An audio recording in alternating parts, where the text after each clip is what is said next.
வரஹ்மத்துல்லாஹி வபரகாத்துஹு. இன்றைக்கி என்ன நான் நோட் எடுத்து வச்சிருக்கேன்னு பார்க்குறீங்களா? அதாவது நம்ம ஒரு துணி தைக்கிறோம் அப்படின்னா அதுக்கு முதல்ல நம்ம டேப்பில் அளக்கிறது எப்படி, ஒவ்வொரு அளவும் அது என்ன, 1/4 இன்ச்சில் இப்போ நான் போடுங்கன்னு சொல்லுவேன். அந்த 1/4 இன்ச்சுனா என்ன, 8 இன்ச்சுனா என்ன, 1 இன்ச் என்னன்னு உங்களுக்கு டவுட் வந்துருக்கும். அந்த டவுட்டை நான் கிளியர் பண்ணுறது தான் இன்றைக்கி இந்த கிளாஸில் சொல்ல போகிறேன். முதல்ல வந்து மெஷர்மெண்ட் டேப் வச்சுக்கோங்க. இந்த டேப்போட அளவுகளை தான் நான் சொல்லித்தர போகிறேன். அதுக்காக நான் ஒரு நோட்டில் வந்து இப்போ உங்களுக்கு வந்து சொல்லி காட்டுறேன். இப்போ நம்ம இந்த கிளாஸ் வந்து மெஷரிங் டேப்பு பற்றியும் அதுக்கப்புறம் நான் வந்து இன்றைக்கி கொஞ்சம் ஸ்டிச்சஸும் சொல்லித்தரப்போகிறேன். ஸ்டிச்சஸ்ன்றது தையலை தான் சொல்லுவோம், அதையும் நான் இன்றைக்கி சொல்லித்தர போகிறேன். இப்போ ஃபஸ்ட்டு நம்ம பார்க்க போகிறது வந்து இன்ச்சஸ். இப்போ இன்ச்சஸ்னால் எக்ஸாம்பிள் வந்து இப்போ 5 இன்ச்சு, அப்புறம் 10 இன்ச்சு, 2 இன்ச்சு இந்த மாதிரி சொல்லுவேன். அப்போ அதெல்லாம் நீங்கள் எப்படி பார்க்கணுன்னா, இங்கே பாருங்கள், மெஷர்மெண்ட் டேப்பில் ஒரு சைடு லாங்காக ஒரு கோடு போட்டு 1 2 3ன்னு போட்டிருக்கோம். இந்த சைடெல்லாம் இன்ச்சுங்கிறதெல்லாம் இந்த சைடில் வரும், சரிங்களா? சென்டிமீட்டருங்கிறது இந்த சைடில் வரும், ஷார்ட்டாக வரும். இப்போ நம்ம இன்ச்சில் இப்போ வந்து 5 இன்ச்சுனா 1 2 3 4 5. இப்போ நான் 5 இன்ச்சில் கட் பண்ணேன்னா இந்த 5 இன்ச்சை நீங்கள் மார்க் பண்ணி தான் கட் பண்ணணும். கொஞ்சம் இங்கேருந்து இதுதான் 0. இந்த 0லேருந்து நம்ம வந்து இப்போ எக்ஸாம்பிள் 2 இன்ச்சுன்னு வச்சுக்கோங்க. இந்த 0லேருந்து இந்த 2 இன்ச்சுக்கு நம்ம வந்து அளவு வைக்கணும். அடுத்தது நம்ம பார்க்க போகிறது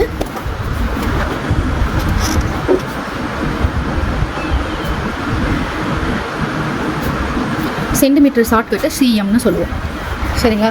சென்டிமீட்டர் மோஸ்ட்லி வந்து நம்ம துணி கட் பண்ணுறோம்ல, அதாவது இந்த இடத்த எப்போவுமே 0 தான். இப்போ 100 சென்டிமீட்டர், 1 மீட்டர் துணினா அதுக்கு ஈக்குவல் வந்து 100 சென்டிமீட்டர். இந்த மாதிரி அளவு மார்க் பண்ணி நம்ம மீட்டர் சென்டிமீட்டர்லேருந்து மீட்டர் கன்வெர்ட் பண்ணுறது ஈஸி. ஸோ அப்படி வந்து துணி கட் பண்ணுறதுக்கு 1 மீட்டர் துணி நமக்கு போதும் தைக்கிறதுக்கு அப்படின்னா அந்த 1 மீட்டருக்கு இதை அளவு பண்ணலாம். 1.5னா 150 சென்டிமீட்டர். இந்த மாதிரி நீங்கள் கால்குலேஷன் பண்ணி கட் பண்ணுறதுக்கு சென்டிமீட்டர் யூஸ் ஆகும். அடுத்து நம்ம மூணாவதாக பார்க்குறது வந்து மில்லிமீட்டர். இதுக்கு எம்எம். மில்லிமீட்டர் வந்து மோஸ்ட்லி நம்ம தெரிஞ்சுக்கோங்க, அது எப்படி மில்லிமீட்டர் பாயிண்ட்ஸ் அந்த மாதிரி தான், சரிங்களா? அது பெருசாக இல்லை. அடுத்தது 0.25 அப்படின்னா என்ன? 0.50 0.75 அடுத்து 1 0.25 இன்ச் அப்படி தான் வருது, இன்ச்சு. ஓகேவா? இதெல்லாம் இது 4 நம்ம பார்க்க போகிறோம். இப்போ இந்த 4ஐயும் நான் சொல்ல போகிறேன். இது 4மே வந்து ஒரு இதுக்குள்ளே தான் இருக்கும்.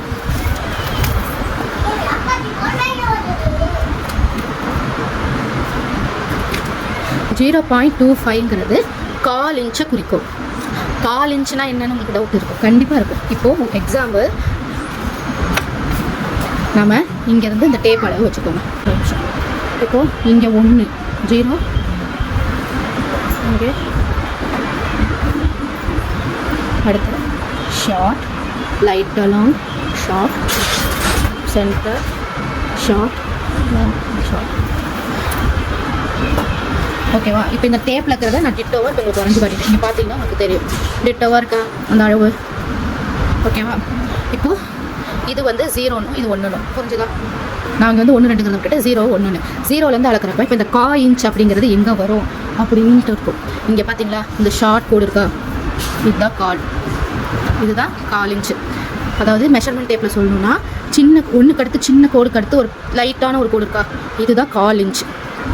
அடுத்து 0.50 அப்படிங்கிறது 1/2 இன்ச், 0.75ங்கிறது 3/4 இன்ச், 1ங்கிறது 1 இன்ச். இவ்வளோதான். இது எப்படி பார்ப்பீங்க அப்படின்னா இது வந்து 1/4 இன்ச்சாகவும், 1/4 இன்ச்சுக்கு அடுத்து இங்கே நடுவில் 2க்கும் நடுவில் பாதி கோடாக இருக்குது பார்த்தீங்களா, இது 1/2 இன்ச்சாகவும், இந்த இடத்துல இருக்கிற கோடு 3/4 இன்ச்சாகவும் இருக்கும். இங்கேருந்து இங்கே கிராஸ் பண்ணுற கோடு 1 இன்ச், இதுக்கும் கேப் வந்து 1 இன்ச் அப்படிங்கிறத கணக்கு. இப்போ வந்து இந்த லைனில் வந்து 1 இன்ச்சும் பார்த்துட்டிங்க, 1 இன்ச் எவ்வளோ இங்கேருந்து இவ்வளோ வந்தால் 2 இன்ச் இப்படி வந்துச்சுன்னு தெரிஞ்சிச்சு. இப்போ இந்த கோட்டுக்குள்ளே இது 1/4, இது 1/2, இது 3/4 பார்த்துட்டிங்க. இப்போ இந்த சின்ன கோடெல்லாம் என்ன அளவு வைக்கிறது அப்படின்னு டவுட் வரும் பார்த்தீங்களா, அது சொல்கிறேன். இது வந்து 0ன்னு வச்சுட்டிங்கன்னா இது 0/8, இது வந்து 1/8, இது 3/8, 6/8, 7/8. இந்த கோடு வந்து 0/8ன்னு வச்சிட்டிங்கன்னா இங்கே 1/8, இது வந்து 2/8ன்னு சொல்லலாம். இல்லை இதை விட்டு இதுதான் நமக்கு வந்து 1/4 இன்ச் 1/2 இன்ச்சுன்னு தெரிஞ்சிச்சு, அதனால் அதை விட்டுட்டா இது வந்து 3/8 1/2 இன்ச். அடுத்தது வந்து 5/8, அடுத்தது 3/4 இன்ச், 7/8, அடுத்து இன்ச்சு. இப்போ இந்த மெஷர்மெண்ட் உங்களுக்கு புரிஞ்சிருக்கும், ரொம்ப கிளியராக இருப்பீங்க. இது புரியலைன்னா மறுபடியும் இந்த வீடியோ ஸ்கிப் பண்ணாமல் பார்த்தீங்கன்னா உங்களுக்கு மெஷர்மெண்ட் நல்லாவே புரியும். இப்போ நான் வந்து சுடிதார் தைக்கிறோம் அப்படின்னா அந்த சுடிதாருக்கு வந்து கழுத்து ரொம்ப இம்பார்ட்டன்ட். சுடிதாருக்குன்னு மட்டும் இல்லை, எந்த ட்ரெஸ் தைச்சாலும் அதுக்கு நெக்குங்கிறது ரொம்ப இம்பார்ட்டன்ட். அந்த நெக்கை நம்ம எப்படி ஸ்டிச் பண்ண போகிறோம்ன்றத இப்போ நீங்கள் பார்க்க போகிறீங்க. அதுக்காக நான் வந்து 2 துணி எடுத்திருக்கேன். இந்த 2 துணி என்னென்ன அளவு அப்படிங்கிறத நான் உங்களுக்கு சொல்கிறேன். இப்போ தான் வந்து இன்ச்செல்லாம் சொல்லி கொடுத்துருக்கேன். ஸோ கண்டிப்பாக உங்களுக்கு அது புரிஞ்சிருக்கும். புரியலைன்னா கமெண்ட் பண்ணுங்கள், நான் மறுபடியும் ஒரு ஷார்ட்ஸ் வீடியோவாக போடுறேன். இப்போது என்னுடைய அகலம் 8 இன்ச்சு, சரிங்களா? நீளம் 8 இன்ச். இது மாதிரி நான் 2 பீஸ் கட் பண்ணிக்கிறேன். இந்த பக்கம் 10 இருக்கும், இந்த பக்கம் 10 இருக்கும், 4 திசையும் 8 இருக்கும். அது மாதிரி 2 துணி கட் பண்ணிக்கிறேன், சரிங்களா? இந்த 2 துணியில் ஒரு துணியில் வந்து லைனிங், அதுக்கு வந்து லைனிங் வைப்போமா, அதுக்கு வந்து எல்லுன்னு போட்டுக்கலாம். இன்னொரு துணியில் மெயின் துணிக்கு எம்முன்னு போட்டுக்கலாம். மெயின் துணினா என்ன, நம்ம டிசைன் வச்ச மாதிரி. அப்போது அதுக்கு ஒரு லைட்டாக ஒரு டிசைனை போட்டுருவோம், ஒரு அடையாளம். எப்படி போட்டாச்சு. இது வந்து நம்மளுடைய சுடிதாரோட நல்ல துணின்னு வச்சுக்கோங்களேன். இது சுடிதாருக்கு பின்னாடி வைக்கிற லைனிங் துணி. இப்போ இந்த நல்ல துணியை ஒரு பக்கமாக எடுத்து வச்சுக்கணும். இந்த லைனிங் இருக்குது பார்த்தீங்கன்னா, லைனிங் எப்படி பார்த்தாலும் இந்த பக்கம் பார்த்தாலும் 8, இந்த பக்கம் பார்த்தாலும் 8. இதை மடிச்சுக்கிறோம். மடிச்சுட்டா இது வந்து 4 இன்ச்சாக மாறிடும். இப்போ இதை சரிக்கு சமமாக 2ஐயும் வச்சு மடிச்சுட்டு இங்கே பார்த்தீங்கன்னா இதை தான் ஆன் ஃபோல்டு, இந்த மடிப்பை தான் ஆன் ஃபோல்டுன்னு சொல்லுவோம். ஆன் ஃபோல்டை நம்மளை பார்த்த மாதிரி வச்சுட்டு இங்கே இந்த ஆன் ஃபோல்ட்லேருந்து இங்கே வரைக்கும் ஒரு 2 இன்ச்சு கொடுத்துருங்க. இது அகலத்துக்கு 2 இன்ச்சு. கழுத்து வந்து ஓப்பன் பண்ணுறோம்ல, அந்த இடத்துக்கு 2 இன்ச்சு. அதே மாதிரி நீளம்க்கு வந்து ஒரு 4 இன்ச்சு கொடுத்துடலாம்.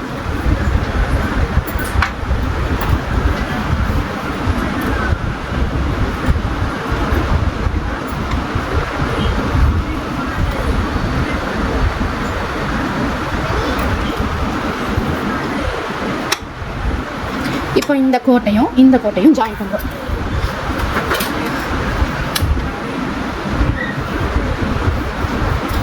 இது வந்து சின்ன துணி தானே, அதனால இழுக்கிற மாதிரி தான் இருக்கும். நான் சரியாயிடும். இப்போ இந்த மாதிரி ஒரு பாக்ஸ் போட்டோமா, எந்த பக்கம் போட்டிருக்கோம், நம்ம ஆன் ஃபோல்டில் வச்ச பக்கம் தான் போட்டிருக்கோம். இங்கே ஓப்பன் இருக்க பக்கம் போடலாம். நல்லா ஞாபகம் வச்சுக்கோங்க. இப்போது இந்த அளவுலேருந்து நம்ம இங்கே தான் நம்மளோட கரெக்டான அளவு, நம்ம இங்கே தான் தைப்போம். அப்போ இந்த தைக்கிறப்ப இங்கேயே கட் பண்ணவும் முடியாது. அப்போ அந்த கட்டிங்காக நம்ம வந்து தையலுக்குன்னு சொல்லி விடுற அளவு வந்து சீம் அலவன்ஸ் அப்படின்னு சொல்லுவோம். அது வந்து இந்த அளவுலேருந்து ஒரு 1/4 இன்ச் இங்கே தள்ளி அப்படியே மார்க் பண்ணிக்குவோம், சரிங்களா? 1/4 இன்ச்சில் நான் மார்க் பண்ணுற மாதிரி பண்ணாதீங்க. டேப் வச்சு பழகிக்கோங்க. டேப்பில் வந்து 1/4 இன்ச்சு காட்டுறேன். இந்த இடம் வந்து உங்களுக்கு எட்ஜு க்ளோஸ்னால தெரியுது. ஸோ இந்த 1 நான் வச்சு காட்டுற பாருங்க. இந்த 1 இங்கே வச்சோம்னா 1/4 இன்ச்சு இந்த கோட்டையும் வச்சுக்கலாம். இல்லை வந்து இப்படி வச்சு கூட 1/4 இன்ச்சு தெரிஞ்சுக்கலாம். இங்கே 1 மார்க் பண்ணிக்கலாம். 1/4 இன்ச்சு இங்கே வச்சுட்டு 1 மார்க் பண்ணிக்கலாம். அந்த மாதிரி மார்க் பண்ணியாச்சா? இப்போது சில பேர் கட் பண்ணியும் தைப்பாங்க. சில பேர் வந்து இந்த இடத்துல இந்த நம்ம 2வது தையலுக்காக விட்ட இடத்துல கட் பண்ணிவிட்டு தைப்பாங்க. இது வந்து லைனிங் துணி தானே. சில பேர் நாங்களாம் என்ன பண்ணுவோம் அப்படின்னா, இதை மடித்து நம்ம மார்க் பண்ணது வந்து உள்பக்கமாக வச்சு மடிச்சுட்டு சரி சமமாக துணியை வச்சுட்டு இந்த இடத்துல இருக்குது பார்த்தீங்களா, ஒரு 2 தட்டினோம்னா அந்த அளவு விழுந்துடும். தெரியுதா? அச்சு தெரியுதா? லைட்டாக தெரியும். அது மாதிரி வந்துச்சு. இப்போ நான் டிசைன் போட்டிருக்கேன். இதே நீங்கள் ஸ்டார் டிசைன் போடுறீங்க அப்படின்னா, டிசைன் நீங்கள் வந்து நெக் கிளாஸ் நான் நடத்துவேன். நெக்குக்குனே தனியாக ஒரு கிளாஸ் நடத்துவேன். ஸோ நீங்கள் அப்போ பார்த்தீங்கன்னா என்னோட நெக் கிளாஸ் உங்களுக்கு புரியும்.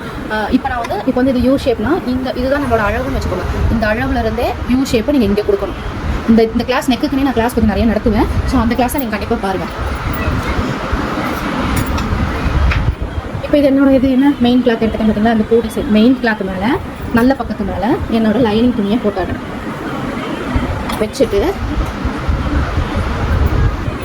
இந்த மாதிரி வைக்கிறேன். இப்போ இங்கே முனை வருதா, இங்கே வந்து எத்தனை நமக்கு இப்போ வந்து நீங்கள் ஷேப் மாற்றி கொடுக்குறீங்க. இப்போ ஷார்ப்பாக உங்களுக்கு இந்த முனை வரணும் அப்படின்னா அதுக்கு நீங்கள் வந்து இந்த மாதிரி த்ரெட்டை வந்து இப்படி எடுத்து ஒரு 4-5 த்ரெட்டை மடித்து எடுக்கணும், சரிங்களா?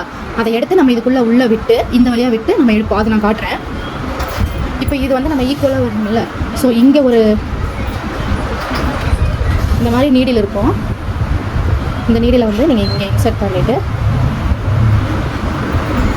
இங்கே ஒன்று நான் இன்சர்ட் பண்ணிக்கிறேன். இங்கே என்ன ஷார்ப் பண்ணுறதுக்காக என் கை வெளில விடுறப்ப இடைஞ்சலாக இருக்கும். அதுக்காக நான் அங்கே கொடுக்கல.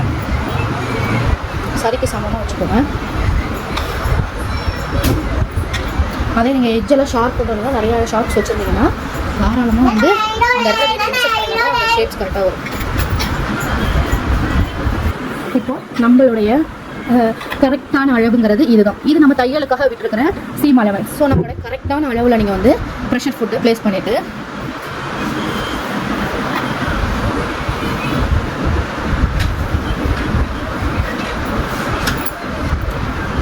முன் தையல் பின் தையல் போடணும்.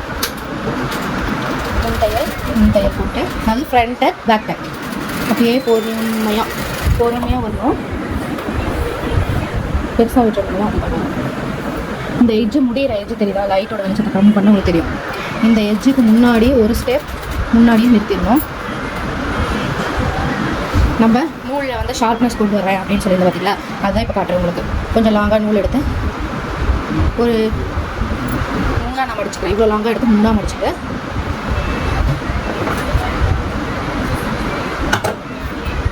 அதை ரெண்டாக முடிச்சுக்கிறேன். மூணாக முடிச்சதை இப்போ ரெண்டாக முடித்தா 6 ஆயிடும். ஸோ நமக்கு நல்ல ஸ்ட்ராங்கான த்ரெட் ஆகிடுச்சு. இந்த ஸ்ட்ராங் த்ரெட்டை ரொம்ப கேர்ஃபுல்லாக பாருங்கள். நான் வந்து இந்த இடத்துல வந்து ஒரு ஸ்கேல் வச்சாரு. ஏன்னா சின்ன ஃபேப்ரிக் தான் பறக்குது. இந்த நீடிலும் ப்ரெஷர் ஃபுட் நீடில் மட்டும்தான் இன்செர்ட் ஆகிருக்கு. ப்ரெஷர் ஃபுட்டை இப்போ நான் தூக்கிட்டேன். இந்த ப்ரெஷர் நீடிலுக்கு முன்னாடி இந்த த்ரெட்டை உள்ளே வைக்கணும். அங்கே தெரியுதா? இப்போ இந்த இடத்துல பாதியாக ரெண்டு பக்கம் இங்கேயும் பாதி எடுத்து நல்லா உள்ளே தள்ளிக்கணும். உங்களுக்கு ஓரளவுக்கு தெரியும் நினைக்கிறேன். இந்த மாதிரி தள்ளிட்டு இந்த ஓட்டை இருக்குது பார்த்தீங்களா, அந்த ஓட்டம் இந்த பக்கம் கையை உள்ளே விட்டு த்ரெட்டை எடுத்துடுங்க. எடுக்கக்கூடாது. அப்படி மடித்து விட்டுட்டு இப்போது நேராக வச்சு ஒரே ஒரு இன்செர்ட் பண்ணிவிட்டு இப்போ இந்த பக்கமாக நம்ம நூல் விட்டோம்ல, ரெண்டுக்கும் பாதி இங்கே பார்த்தீங்களா தெரியுதா? அந்த கேப்பில் ஒரே ஒரு நூல் விட்டோம்ல, இதை இப்படி அழுகாப்பில் தள்ளி விட்டு இங்கே பாருங்க. அவ்வளோதான். ரெண்டையும் ஒன்றா தான் நீங்கள் இழுக்கணும். விட்டுட்டிங்கன்னா டோட்டலி போச்சு. அப்புறம் ஷார்ப்னஸ் வராது. அப்படியே தைச்சிட்டே வரும். அதே மாதிரி இந்த தையல் வரதுக்கு முன்னாடியே நான் வந்து பொறுமையாக கொண்டு வந்து நீடில் இன்செர்ட் பண்ணிட்டேன். அதே மாதிரி எனக்கு வேணுங்கிற அளவுக்கு நான் த்ரெட் எடுத்து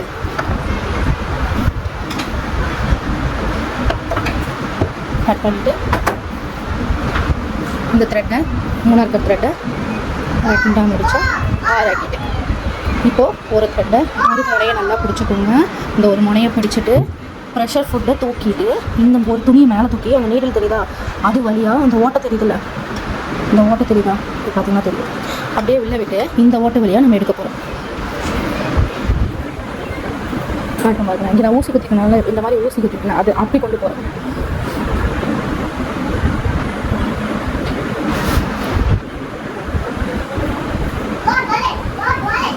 நல்லா ஷார்ட்டாக நம்ம தள்ளி அந்த பக்கம் கொண்டு போயிட்டு அதை ஒரு நீடில் உள்ள தள்ளி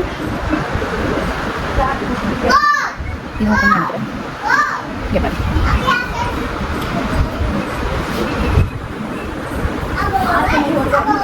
இந்த மாதிரி நல்லா 2 திருப்பி வச்சு இழுத்துட்டு கீழே அழுத்தலாம். இப்போ இப்படி தைச்சு இந்த இடத்துல ஃப்ரண்ட் அண்ட் பேக் ஸ்டிச்.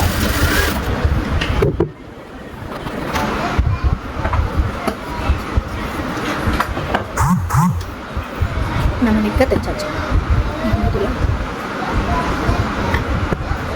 இப்போ நம்ம தைச்ச அளவு இந்த இடத்துல இருக்கிற அளவில் நம்ம தைச்சிருக்கோம். சரிங்களா? இப்போ நம்ம இங்கே விட்டுருக்கோம்ல, இந்த அளவை தையலுக்காக நம்ம பண்ணிட்டோம்ல, அந்த அளவை கட் பண்ணியிருக்கோம். கட்டிங் சொல்லியிருக்கேன். இந்த மோனோ கட்டிங்கில் தான் நீங்கள் வந்து கரெக்டாக வரும். இப்படி ஃபுல்லாக கட் பண்ணி போனீங்கன்னா தையல் நூல் பிரிஞ்சுக்கிட்டே வரும். இந்த முடிவில் தான் நீங்கள் ஃபினிஷிங் கொடுக்கணும்.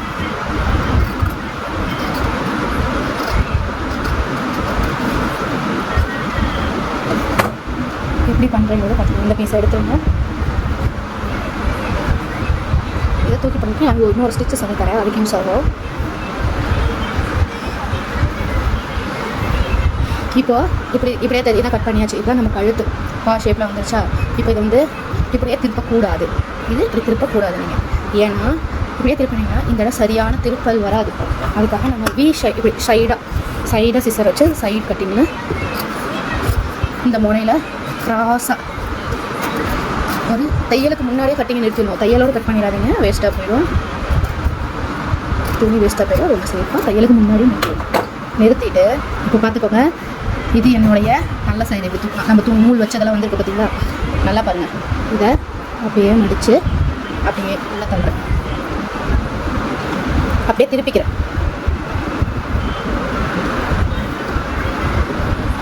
இந்த இடத்த முதல்ல நம்ம சைடை வந்து கரெக்ட் பண்ணணும். பண்ணிவிட்டு இந்த இடத்த ஷார்ட் பண்ணிடுங்க இந்த மாதிரி, சரியா? அதே மாதிரி இந்த சைடுக்கும் அதையும் ஷார்ப் பண்ணிடுங்க. இப்போ இந்த நூல் எதுக்காக நான் வச்சுருந்தேன், இப்போ இழுத்திங்கன்னா உங்கள் ஒரு பக்கம் இழுக்கக்கூடாது. இந்த ஒட்டுக்க நூலை வச்சு இப்படி இழுத்திங்கன்னா நல்ல ஷார்ப்னஸ் கிடைக்கும். அதுக்கப்புறம் இதை வந்து லைட்டாக இழுத்தினாலும் வந்துடும். எப்படி இழுத்தினாலும் வரும், வந்துடும். அவ்வளோதான். இது வந்து இந்த பா ஷேப்பு உங்களுக்கு சரியாக கிடைக்காது. அதுவே வந்து நீங்கள் டிசைனாக ஸ்டாரு இந்த மாதிரி நிறையா ஷேப்ஸ் இருக்குது. அந்த ஷேப்ஸ்லாம் பண்ணிங்கன்னா இந்த போனால் ரொம்ப ஷார்ப்பாக கிடைக்கும். இப்போ வந்து நெக்கு முடிச்சிட்டோமா அப்படின்னா இல்லை. ஏன்னா இப்போ இங்கே தூக்கிக்கிட்டே இருக்குது பார்த்தீங்களா, இந்த எட்ஜை ஒட்டி நம்ம ஸ்டிச்சு போடுவோம்.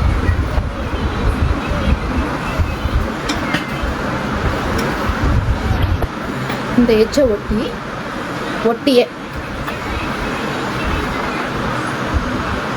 ஃப்ரண்ட் எந்த தையல் ஸ்டார்ட் பண்ணாலும் ஃப்ரண்ட் அண்ட் பேக் நீங்கள் தைக்கணும். அப்படியே இதை ஒட்டியே, எனக்கு ரொம்ப துணி சின்ன கொஞ்சம் அதனால அப்படி இருக்குது. இந்த எட்ஜஸை கரெக்டாக நிற்கணும்.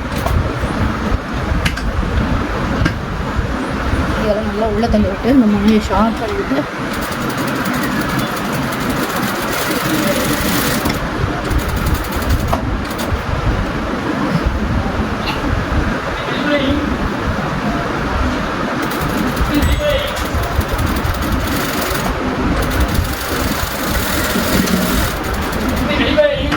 தைச்சு எடுத்துக்கணும்.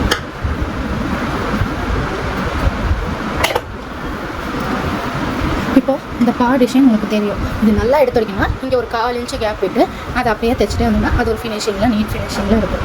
எப்பவுமே பாருங்கள் இவ்வளோ ஃபினிஷிங் நீட்டாக இருக்குது. இது மாதிரி ப்ராக்டிஸ் பண்ணுங்கள், ரொம்ப நல்லா வரும். ஏதாவது டவுட்ஸ் இருந்தால் கமெண்ட் பண்ணுங்கள், கண்டிப்பாக நான் உங்களோட கமெண்ட்ஸ்க்கு ரிப்ளை பண்ணுவேன்.